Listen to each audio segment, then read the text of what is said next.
धनु TV YouTube channel please subscribe कर bell icon पर अवश्य क्लिक करें ताकि गौ सेवा से जुड़ी वीडियो सबसे पहले आप तक पहुंचे।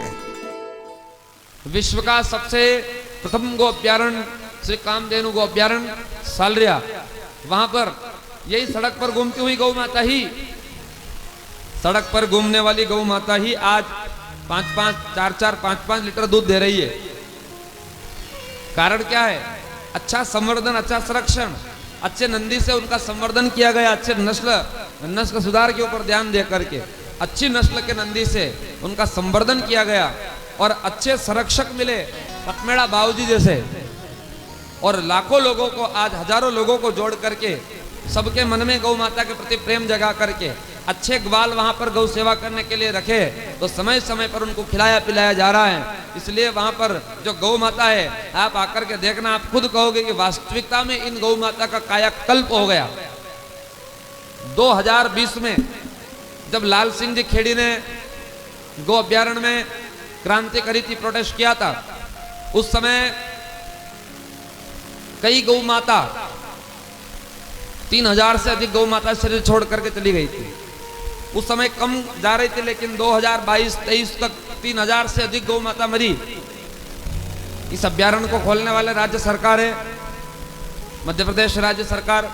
उन्होंने तो पवित्र उद्देश्य से खोला होगा, लेकिन उन्होंने ये अभ्यारण्य ऐसे लोगों के हाथ में दे दिया, डेयरी फार्म वालों के, जिनका केवल और केवल बिजनेस था कैसे न कैसे करके दूध निकालना। और दूध तो क्या दे, वो नहीं खिलाओगे तो देगी कहां से दूध? गौ माता को खिलाना पड़ेगा तो दूध देगी। गौ माता के थन में दूध थोड़ी होता है, गौ माता के मुंह में दूध होता है। जैसा आप खिलाओगे, जितना आप खिलाओगे उतना दूध गौ माता देगी। अब उसको खिलाया कुछ नहीं है और दूध की आस करो, कुछ भी होने वाला नहीं। इसलिए 2020 में झालावाड़ जिले के एवं आगर जिले के कई गौ भक्तों को लेकर के गए ये गौ अभ्यारण्य। वहां पर कई गौ माता भूख प्यास के मारे तड़प तड़प करके मर रही थी, चिकित्सा के मारे।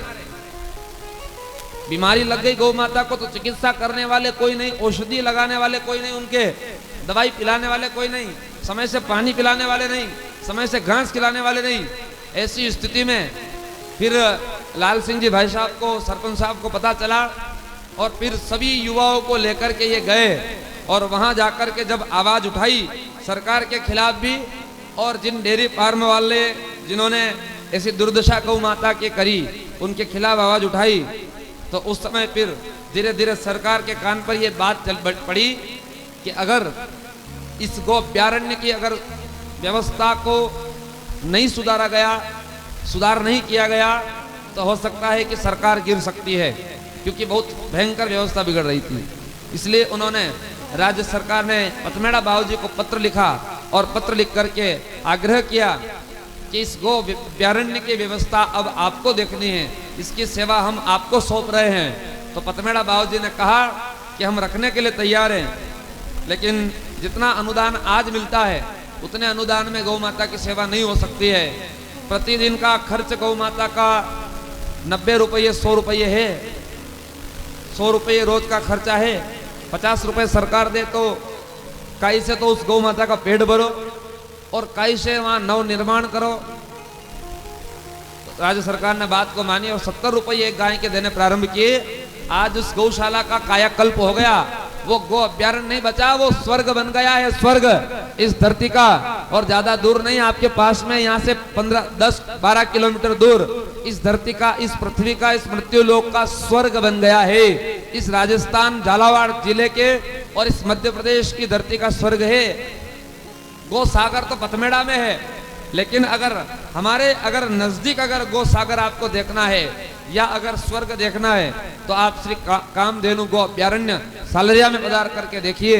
वहां पर हमारे परम पूज्य गुरुदेव भगवान गोपालाचार्य स्वामी श्री गोपालानंद सरस्वती जी महाराज के पवित्र उद्देश्य एवं 1 वर्षीय गौ आराधना महोत्सव गौ कृपा कथा के माध्यम से सभी गौ भक्तों को जोड़ करके आज उस गौशाला का, गौ अभ्यारण्य का कायाकल्प करने का कार्य परम पूज्य गुरुदेव ने किया है।